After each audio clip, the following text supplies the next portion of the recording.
Halo semuanya, terimalah salam dalam Dharma, Namo Buddhaya. Di sini, Koko akan membawakan cerita yaitu Rusa Pemurah Hati. Disimak baik-baik ya. Di suatu hutan rimba, hiduplah segerombolan rusa yang tentram dan bahagia. Sampai pada suatu hari datanglah pemburu yang mengusik kehidupan mereka. Rusa-rusa ini pun menjadi ketakutan dan berlari kemana-mana.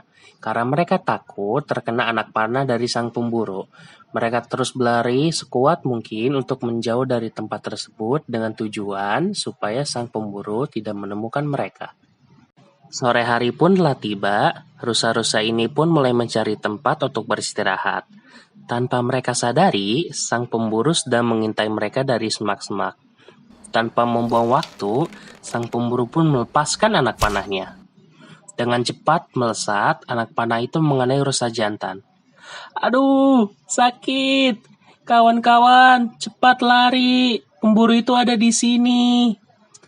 Rusa-rusa yang lain pun ikut berlari karena ketakutan. Karena tidak ingin buruannya hilang, sang pemburu pun mengejar rusa-rusa itu. Hahaha, mau kemana kalian? Sang pemburu pun terus mengejar di dalam gelapnya malam. Tanpa ia sadari, ia pun masuk ke dalam jurang yang ada di dalam hutan tersebut. Si rusa pun merasa kasihan kepada pemburu itu, sehingga si rusa turun ke dalam jurang untuk menolong sang pemburu. Sampai di dasar jurang, si rusa itu pun melihat keadaan sang pemburu dalam keadaan pingsan. Lalu pemburu itu ditolong naik ke atas jurang. Setelah sadar, sang pemburu melihat sang rusa. Ia pun merasa aneh dan berkata kepada rusa, "Rusa, kamu kenapa menolong saya? Padahal saya ingin membunuhmu."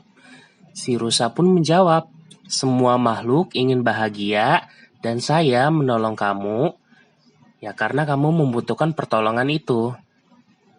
"Rusa, kau sungguh baik hati padaku.